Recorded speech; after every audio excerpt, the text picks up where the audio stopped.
kalapatids, welcome back sa ating YouTube channel. Ayan, ngayon na lang ulit ako nagpakita sa inyo sa ating vlog. So for today's video mga tropa kalapatids, kauuwi lang natin galing tayo sa may Pasay. At ito kung makikita nyo mga tropa, may kids at may T-box tayo. So kumuha na naman tayo ng isang ibon sa isang idol natin mga tropa kalapatids, na living legend, maestro kung tawagin mga tropa kalapatids. Siyempre, so kumuha tayo, hindi na tayo nakapag-vlog mga tropa kalapatids dahil wala rin si Sir Tommy De Vera. Yan mga tropa, galing tayo dun sa kanyang So ang naabutan lang natin dun, sa baba lang tayo, pinikap lang natin yung ibon kay Sir Chris, yung kanyang man mga tropa, dahil wala rin si Sir Tommy nga, hindi natin naabutan. Sayang, kung hapon daw sana tayo nagpunta, makakausap natin siya at makapag tayo sa kanyang loob. Kaya lang mga tropa, meron din tayo inasikaso sa may BGC, kaya yung oras natin limitado lang. So sa susunod na lang mga kalapatids, at rin mga tropa, ngayong araw dapat dalawang loop yung pupuntahan natin sa Pasay. Sayang lang hindi kami nagtugma sa schedule ni Sir Romy Liwag. So kukuha din tayo sana ng 2 birds naman kay Sir Romy Liwag mga tropa, kaya lang hindi kami hapon pa daw yung schedule niya. So may schedule tayo ng umaga, hindi kami nag-abot. So siguro sa susunod na lang mga tropa. Expo rin ngayon mga kalapatids, kahapon nagsimula Friday, Sabado, second day ngayon, Sunday last day. So hindi na rin tayo nakapunta, nakapag-direct naman na tayo sa mga idol natin. Unang-una kay Sir Joey Galang, sumunod kay Sir Benito Goque, etong pangatlo kay Sir Tommy De Vera naman mga tropa kalapatids. So susunod baka yan, kung papalaran tayo, makapag-direct pa tayo sa mga ibang idols natin sa PHA mga tropang kalapatids. So ito, at ipapatagalin, papakita ko na sa inyo yung ibon na na-acquire natin mga tropa. Isa siyang cock mga tropa, isang stock bird to ni Sir Tommy De Vera. Ayan, isang cock mga tropang kalapatids, gandang ibon.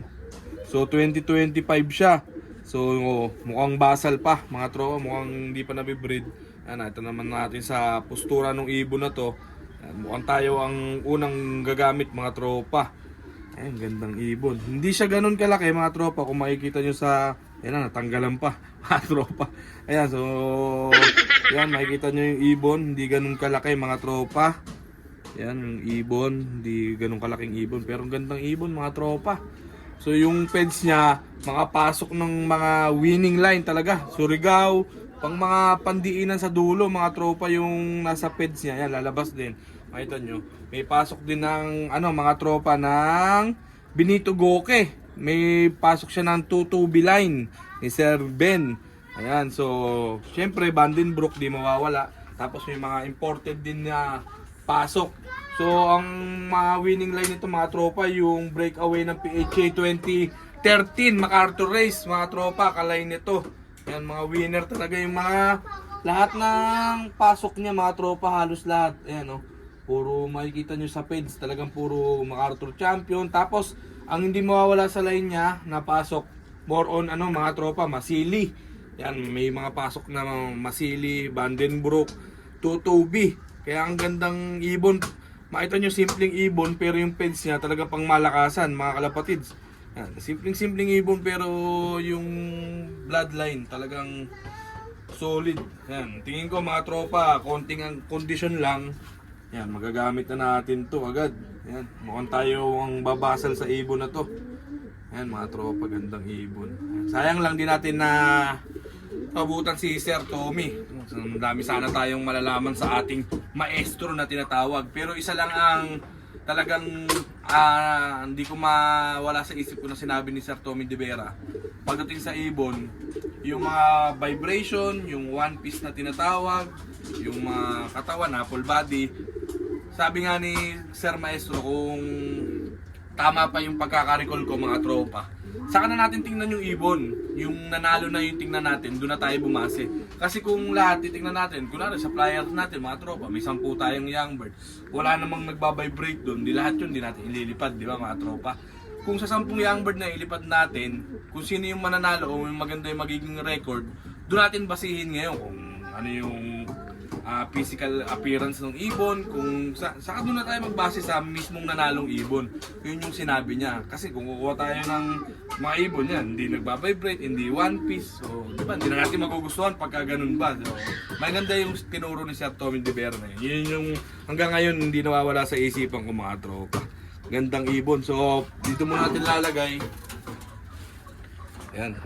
Gandang ibon mga tropang kalapatid. So, yan, oh, 'di ba? Poging-pogi, oh. Talagang ano, mga tropa konting-konti lang. Siguro pagtapos natin purgahin. Yan, bigyan kaagad natin ng chika baby tong si ano natin. Si Maestro. Yan, galing kay Maestro tong ibon na to. Sayang lang talaga. So iniisip natin sana nakausap man lang natin si Maestro. Siguradong marami tayong matututunan. Yan, isa sa mga living legend sa pagdating sa pag-iibon, talagang isang veterano si Sir Tommy De Vera. Idols of idols talaga. Yan. So hindi na tayo kumuha sa World Trade Center mga tropa sa Expo ngayon, hindi na tayo nagpunta. So hindi rin pwede si Utol umalis mga tropa nasa Negros sila ngayon, babiyahe sila. So hindi rin yung schedule namin. So baka by this February sa SMX Convention, doon talaga maraming ibon mga tropa dito kasi sa Expo ngayon sa Pasay, mga tropa, more on talagang manok. So baka iba pa mabili natin mga tropa, baka manok pa mauwi natin. So doon na lang tayo siguro sa SMX Convention sa February. So wala pang date mga tropa, tentative pa siguro. Yan, so kita-kits tayo dyan kung pupunta kayo dyan mga tropa. Yan, gandang ibon.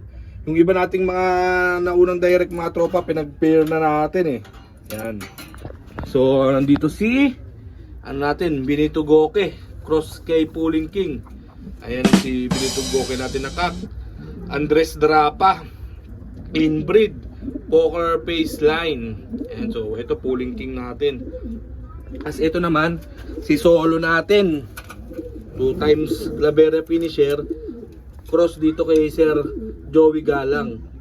Ayan, ito yung unang ibon na na-direct natin ngayong taon kay Sir Joey Galang. Tapos yung kay Sir Benito Goke. Ayan, dami natin.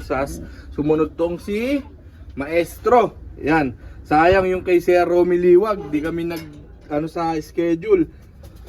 Pipili sana tayo, baka 2 ibon sana yung kukunin natin. So sayang, hindi nagkatagpo yung schedule namin. So marami pa namang pagkakataon.